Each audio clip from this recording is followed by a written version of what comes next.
जब कोई इंसान अपना लक्ष्य से नाकामयाब होते हैं तो आसपास के लोग यही कहते हैं कि तुम्हें अपना अंतरात्मा की आवाज़ सुननी चाहिए थी। तुमने गलत रास्ता पकड़ ली। अगर तुमने अपना अंतरात्मा की आवाज़ सुनते तो तुम अपने रास्ते में कहीं नहीं भटकते थे। और यही बात से लगभग हर एक इंसान ने अपने जीवन में एक ना एक बार जरूर सुननी होगी। और ये सुनने के बाद हमारे मन में यही ख्याल आता है कि मैंने तो अपना अंतरात्मा की आवाज़ सुनने के लिए ये काम किया था, फिर मैं नाकामयाब कैसे हो सकूं। और अगर ये लोग सही कह रही है कि मैं अंतरात्मा की आवाज़ नहीं पाया, तो अंतरात्मा की आवाज़ होती है क्या? अंतर की आवाज़ कैसे सुने, कैसे पता करें कि जो आवाज़ हमारे अंदर से उठ रही है वो हमारे अंतर आत्मा की है? तो आज को जो कहानी मैं आज सुनाने वाला हूँ उसमें आपको एक ऐसी विधि पता चलेगी जिसमें आप अपना अंतरात्मा की आवाज़ सुनकर अपने अच्छे जीवन के लिए अपनी अंतरात्मा से निर्णय ले सकते हैं। एक बार की बात है, तथागत गौतम बुद्ध अपने कुछ शिष्यों के साथ किसी गांव से भिक्षा करके लड़ रहे थे। शाम का समय हो गया। बुद्ध और उनके शिष्य चलित ध्यान करके चल रहे थे कि तभी बुद्ध को किसी को रोने को आवाज सुनाई देना था और वो आवाज एक झाड़ियों के पास आ रही थी। बुद्ध ने तुरंत अपने शिष्यों के रुकने के लिए इशारा किया और वो खुद उस झाड़ी की तरफ चलना शुरू कर दिया। उनके शिष्य उन्हें देखकर चिंतित हो रही थी, लेकिन बुद्ध ने उस झाड़ी की तरफ चलना जारी रखी। तब भी झाड़ी के पीछे बुद्ध ने एक आदमी को खड़ी हुई देखा। उसके सामने एक बहुत गहरी खाई थी और वो बुरी तरह से रो रही थी। वो अपना कदम उस खाई की तरफ बढ़ने वाला था कि तभी बुद्ध ने उसे पीछे से पुकारा। बुद्ध ने कहा कि नौजवान, लगता है तुमने आत्महत्या करने की इरादे से तुम यहाँ आए हो, लेकिन तुम आत्महत्या करने से पहले मेरे इस शिष्य पर एक उपहार कर सकते हो। मरते मरते एक अच्छे काम तो कर ही जाओ। वो आदमी बुद्ध के शांत चेहरा को देखकर पूछता है, मैं भला उनको क्या उपकार कर सकता हूँ? ये सुनकर बुद्ध ने कहा कि तुम अपनी आत्महत्या करने के पीछे कारण इन्हें बता दो, ताकि ये भविष्य में वो गलती कभी ना करे जो तुम कर रही हो। ये बात चोट करने वाली थी और उसने कहना शुरू किया। उसने कहा कि आज 10 साल पहले मैं एक किसान हुआ करता था, खेती बाड़ी करता था और अपना घर चलाया। उस वक्त मेरे पास धन कम होता, लेकिन फिर मेरे परिवार का गुजारा आराम से चल जाता था। लेकिन मेरे पत्नी अक्सर मुझे ताने देते कहती थी कि हमारे बच्चे बड़े हो रहे हैं, कि इनके लिए तुम धन नहीं कमाओगे। जब तक हम दोनों जी रहे थे तब तक हमें कोई चिंता नहीं थी, हमारा काम ये खेतीबाड़ी चल जाता था। लेकिन अब जैसे जैसे ये बच्चा बड़ा होंगे, इनकी लिखाई खर्चा हम कैसे उठाएंगे? तुम पैसे के कमाने की और कोई रास्ता ढूंढो। ये तरह की ताने रोज सुन कर परेशान हो गया था।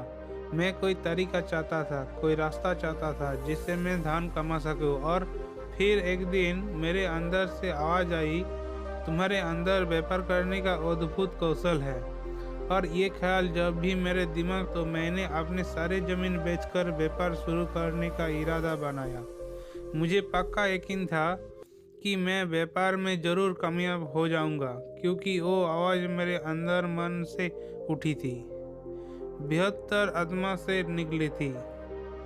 इसीलिए जब सारी जमीन बेचकर भी व्यापार चालू करने लिए धन नहीं जुटा पाया, तो मैंने अपने रिश्तेदारों, अपने मित्रों से कर्जा लेना शुरू कर दिया। उस तरह मैंने अपने व्यापार की शुरुआत की, लेकिन पता नहीं मेरे व्यापार को किसी नज़र लग गई। शुरुआत में अपने व्यापार को जमाने के लिए लोगों के उधार सामान देना शुरू कर दिया, लेकिन जितना ही मैं उधार देता रहा उतना ही मेरा धन फंसता रहा और आखिर उधार इतना ज़्यादा हो गया कि मेरे पास उधार देने की क्षमता ही नहीं बची। और जब उन लोगों से मैं उधार वापस मांगता तो उन्होंने देने से मना कर दिया। और मैंने जितना भी पैसा अपना रिश्तेदारों और मित्रों से लिया था, उन लोगों ने भी मुझ पर दबाव बनाना शुरू कर दिया। मेरे पास किसी को देने के लिए कोई भी पैसा नहीं था। जमीन थी वो पहले ही भीग चुकी थी। अब मैं करता तो क्या करता। फिर मेरी अंतरात्मा ने मुझे एक आवाज़ दी कि ये दुनिया तेरे लिए नहीं बची है प्यारे, तेरा वक्त यहाँ पर ख़त्म हो चुका था। तू जा, ये छोड़ दे दुनिया, जा आत्महत्या कर ले। और अपने अंदर की आवाज़ सुनकर मैं यह आत्महत्या करने से के लिए आया हूँ। ये बात बुद्ध और उनके शिष्य बड़ी ध्यानपूर्वक सुन रहे थे। उसके बाद समाप्त होने के बाद बुद्ध ने उस आदमी से पूछा, मुझे एक बात बताओ, जो आवाज़ तुमने व्यापार शुरू करने से पहले सुनी थी और जो आत्महत्या करने से पहले सुनी थी, वो क्या तुम्हारी अंतर आत्मा की आवाज़ थी? ये बात तुम यकीन से कह सकते हो? ये सुनकर उस युवक कुछ सोचकर बोला कि हाँ बुद्ध, वो आवाज़ बहुत गहरी सी आई थी। उस बात पर मेरे बहुत विश्वास थे और बात मुझे पक्का की है मेरे अंतर आत्मा की थी। ये सुनकर बुद्ध उसने पूछते हैं कि अंतर आत्मा की आवाज़ तो आत्मा से आनी चाहिए। क्या तुम्हें अपने आत्मा का कोई पता ठिकाना मालूम है? तुम्हें पता है कि तुम्हारे आत्मा तुम्हारे शरीर के कौन से हिस्से में रहती है? ये सवाल सुनकर वो आदमी शक पका गया। उसने सोचा भी नहीं था कोई आदमी उससे इस प्रकार का सवाल पूछेगा। इनके बनावटी जवाब देते हुए उस आदमी ने कहा कि हाँ बुद्ध, आत्मा तो सभी में होती है और वो तो शरीर के अंदर होती है, उसका प्रमाण कोई थोड़ी होती है। ये सुनकर बुद्ध कहते हैं कि जब आत्मा की होने का कोई प्रमाण नहीं है तो अंतर आत्मा की आवाज़ होने का क्या प्रमाण है? तुम अपने अंतर आत्मा की आवाज़ को लेकर इतना यकीन से कैसे सुन सकते हो? असल में जो आवाज़ तुमने सुनी थी और वो आप सुनने हो, वो आवाज़ तुम्हारी अंतर आत्मा की नहीं है, बल्कि तुम्हारी मन की आवाज़ थी। वो तुम्हारा मन का ही बुना हुआ एक जाल था जिससे तुम फंस गई और निकलने का कोई रास्ता भी नहीं सोच रहा था। वो तुम्हारे मन ही तुमको निर्देश दिया कि तुम आत्महत्या कर लो। ध्यान रखना, अंतरात्मा तुम्हें कभी भी हिंसा वाला रास्ता नहीं दिखाएगा। आत्मा तो शुद्ध होती है, निर्मल होती है। वो भला किसी को हिंसा पे रास्ता पे कैसे भेज सकती है? और तुम आत्महत्या करने का वाला फैसला लेके हिंसा का रास्ता अपना रही हो। ये उत्तर सुनकर वो आदमी के मन में थोड़ी सुकून मिली और बुद्ध से उस बात करने के लिए उत्सुक हो गया। उसके बाद वो आदमी ने पूछा है, बुद्ध, आप मुझे बहुत ज्ञानी मालूम होते हैं, क्या आप मुझे अंतरात्मा की आवाज़ सुनने का कोई मार्ग दिखा सकते हैं, जैसे मैं अपने जीवन के अंधकार से बाहर आ सकूं? इसका जवाब देते हुए बुद्ध कहते हैं कि कोई दूसरा आदमी तुम्हें तुम्हारा अंदर आत्मा की आवाज़ कैसे सुनवा सकते हैं? आत्मा तुम्हारी है, वो अंदर आत्मा की आवाज़ भी तुमने ही सुननी होगी। कोई दूसरा आदमी तुम्हें वो आवाज़ नहीं सुना सकता। अगर वो सुनवाएगा तो वो झूठ होगा, वो गलत होगा। अगर तुम सच में अपने अंतरात्मा की आवाज़ सुनना चाहते हो तो तुम्हें सचेत होगा पड़ेगा, तुम्हें जागना पड़ेगा, तुम्हें होश में भरना होगा। अभी तक तुमने सोए सोए ही जीवन बिताया है, लेकिन अपनी अंतरात्मा की आवाज़ सुनने के लिए तुम्हें जागना होगा। सबसे पहले तुम्हें अपनी संवेदनशील बढ़ानी होगी, तुम्हें होश से भरना होगा और इसके लिए तुम्हें वर्तमान में जीना होगा।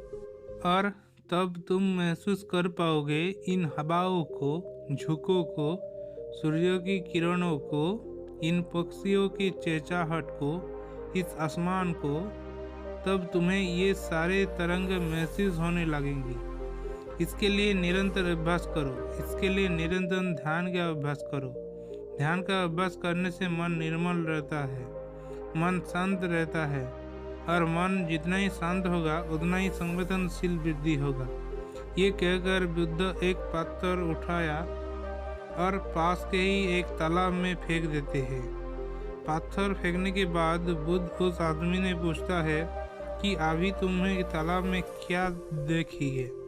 ये सुनकर वो आदमी कहता है, मैंने देखा कि एक पत्थर तालाब में जाकर गिरा, उसमें डूब गया।